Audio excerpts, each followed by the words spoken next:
Phone பார்த்துட்டே இருப்பியா? அண்ணா எனக்கு பச்சைக்கு இந்த ஸ்பெகட் பண்ணி தரீங்களா? ஸ்பெகட்டியா? பண்ணலாமே. நீ வேற ஸ்பெகட்டி கேட்ட. சரி பண்ணிடலாமா? பண்ணிடலாம். அம்மா இது மேல என்னது? இதுவாடா? zucchini. இது வச்சு நம்ம zucchini pasta பண்ணலாம். ஆனா இது டேஸ்டா வேணும்ப்பா. கண்டிப்பா. அண்ணா நானும் இது மாதிரி வேற வேலை பார்த்தேன். அப்படியா? நீ இந்த பூண்டு முகில் குட்டி கேட்ட டிஷ் வந்து இட்டாலியன் டிஷ்ஷுங்க. கேரளாவில் எப்படி எதை எடுத்தாலும் தேங்காய் எண்ணெய் யூஸ் பண்ணுறாங்களோ அதே மாதிரி தாங்க இட்டாலியில் எதை எடுத்தாலும் ஒலிவ் ஆயில் தாங்க. அப்புறம் கல்லுப்பு, குருமிளகு, வரமிளகா, பூண்டு, பாஸ்லி, ஸ்பெகத்தி அண்ட் நம்ம ஹீரோ ஆஃப் த டிஷ் சுகினி. இவனை முடிஞ்ச அளவுக்கு ஒரே திக்னஸாக வெட்டணுங்க. அப்போ தாங்க நம்ம எண்ணெயில் பொரிக்கும் போது சமமாக வேகுவோம். இவங்க வந்து 2 கலரில் வருவாங்க, க்ரீன் அண்ட் எல்லோ. நம்ம அட்ராக்டிவாக இருக்கணும்னு ரெண்டையும் யூஸ் பண்ணுறோம்.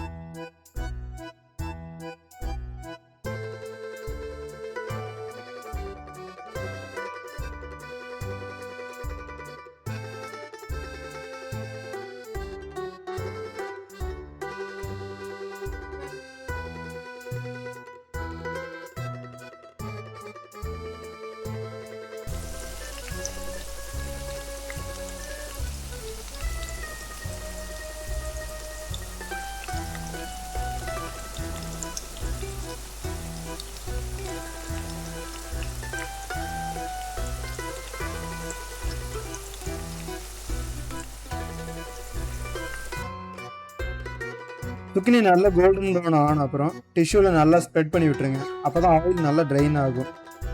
இந்த சுக்கினியோட டேஸ்ட்டு கோவக்காய் டேஸ்ட்டுக்கு சிமிலராக இருக்குங்க.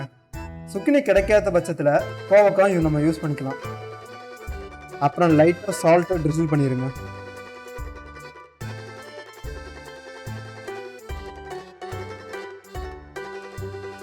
பாஸ்தா வாட்டர் நல்லா உப்பு கறிக்கிற மாதிரி சீசனிங் பண்ணிக்கோங்க.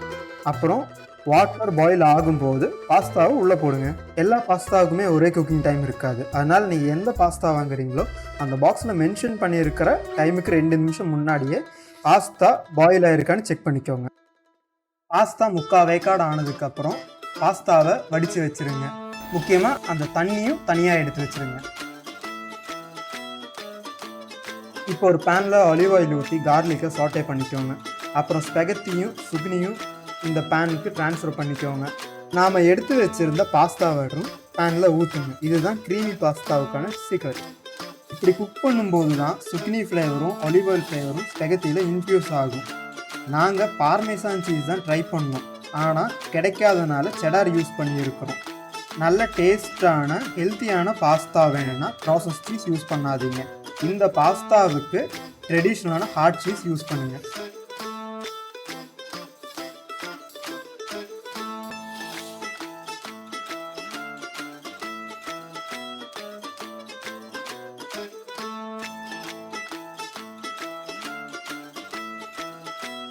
பாஸ்தா 100% குக் ஆகும்போதே கிரேட் பண்ண சீஸையும் ஆட் பண்ணிக்கோங்க. உடனே ஸ்டவ்வை சிம் பண்ணி க்ரீமியான கன்சிஸ்டன்சி வர்ற வரைக்கும் டாஸ் பண்ணிக்கோங்க.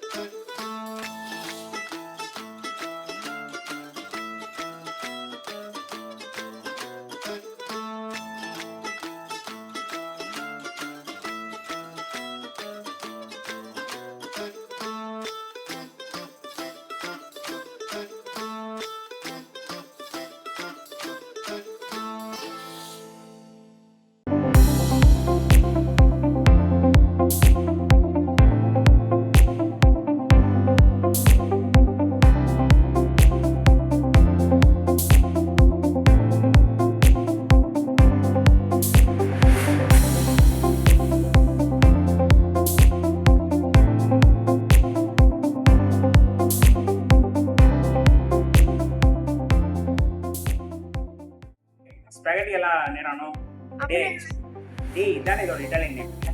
ஓஹோ சரி வாங்க சாப்பிடலாம். ஓகே. நானும் ஓ சரி. நானே நானே விட்டுறேன்டா.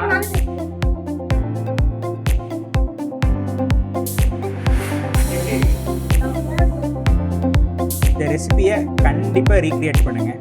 செம்ம டேஸ்டியான க்ரீமியான ஹெல்தியான பாஸ்தா இது. ரீக்ரியேட் பண்ணுறது மட்டும் இல்லாமல் உங்கள் சோஷியல்ஸில் ஷேர் பண்ணுங்கள். கண்டிப்பாக எங்கள் பேஜையும் கூடயே டேக் பண்ணுங்கள். இந்த ஃபோட்டோஸை நாங்கள் நெக்ஸ்ட் வீக் வீடியோவில் ஃபீச்சர் பண்ணுவோம்.